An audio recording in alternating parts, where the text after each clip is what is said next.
All right, just a quick couple words here of YRCW. Interesting chart, and why I bought some yesterday as a kind of a swing speculative trade.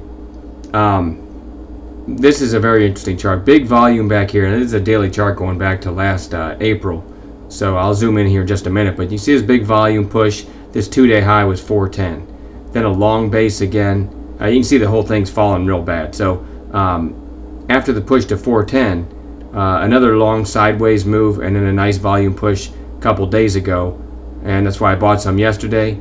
If this thing ever gets above 410, could be off to the races. I mean, it wouldn't surprise me to see 5 the same day. It doesn't mean it's going to, but it's a very interesting chart. I'm going to zoom in a little bit now.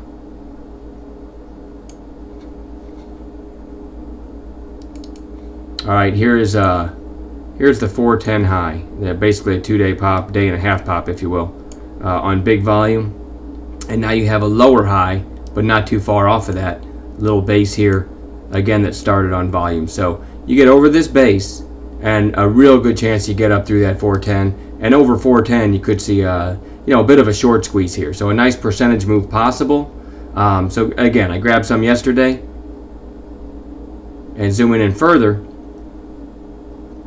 Yesterday's high 389, today a little bit lower. So I have this on our website, 382, a break of yesterday's high, a break of today's high. Sorry, I'm making this video on Thursday night.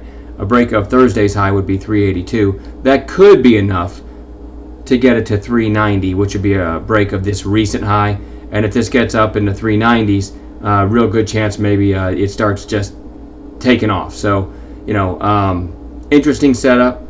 Everything we do is based on what we call stacked catalysts. In other words, catalysts on the chart, in other words, recent highs that, if broken, give it some more upside. And then you've got another catalyst here to the left. And anytime you have a nice move like this on a gap and it holds okay, and then later, a month or two or whenever, it breaks above the highs from this big volume pop, you almost always get a nice secondary move. So I love the base here below this high because it gives me stacked catalysts. So I'm looking at 390, and this will be for me on Friday for a trade. Again, I bought some as a swing trade, but if this gets to 390 tomorrow, I will take it as a day trade as well in a different account.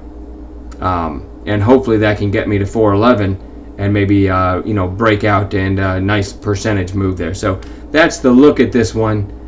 It's an interesting chart. Having said all that, it could also roll over and never hit 390. So as far as a day trade, I won't be entering this unless it gets to 390, or maybe if it breaks Thursday's high, 383. But for a swing trade, I'm hoping I can, in my other account, hoping we can get this up to 411, and then hopefully a big spike to sell the swing into. But long term, this could be a bottom. We'll see. Again, if it rolls over, my line in the sand for my swing trade that I took yesterday, if it gets below this base in the 330s, you got to give swing trades a lot wider stops. So that's what I'm looking at. Anyway, I'll stop babbling, and if this does anything tomorrow or next week, I'll certainly follow up with a video. Have a great night.